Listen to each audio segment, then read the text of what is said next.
Hey hello, this is me Shiny. আজকে পুরো ভিডিওটাই আমার বান্ধবীর বার্থডে নিয়ে। তো আজকে ওর বার্থডে, এটা হচ্ছে রূপসা। আমরা সবাই গিয়েছিলাম ওর বার্থডে সেলিব্রেটে। তো আমরা সবাই এখানে কেক খেয়ে যে যার মতো কেউ ফটো তুলছিল, কেউ গল্প করছিল। এরা তো এখানে ফটো তুলতেই ব্যস্ত। তারপর আমরা বসে বসে গিয়েছিলাম খেতে। এখানে বজ্রগাল আমাদের সার্ভ করে দিচ্ছে। এখানে আমি আর যাজ্ঞ বেশি খাচ্ছি। সুন্দর না? হেবি সুন্দর। এখানে সবাই খাচ্ছিলাম যে যার মতো, আর এই আর একজন বলছে নিয়ে নে, আমারও ক্লিপ নে। তারপরে এখানে চিঙ্কিতা, ও এখানে তিতান ভাই রসাটাও এরকমভাবে খাচ্ছে যেন মাংস খাচ্ছে।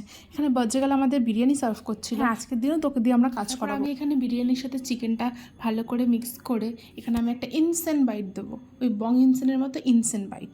সুন্দর, ভালো রান্না করেছে আজকে, বান্ধবী রান্না করেছে। হ্যাঁ ভাই, এবার এটা চিকেন ভালো করে খা, ভালো করে খা। খা ভাই, লজ্জা পাচ্ছিস কেন? না, আমি এটার জ্বর ছিল। শেষ পাতে আমাদের দিল চাটনি, পায়েস আর মিষ্টি। এটা আগের দিনের, আর এটা হচ্ছে আজকের ব্লগ। আমি আজকের ব্লগটা আর কিছু অ্যাড করলে, আমি এমনিতেই ঘুম থেকে 10:30টায় উঠেছি। যাই হোক, আজকের ভিডিওটা এই পর্যন্ত। ভালো লাগে সাবস্ক্রাইব করে দিও। টাটা।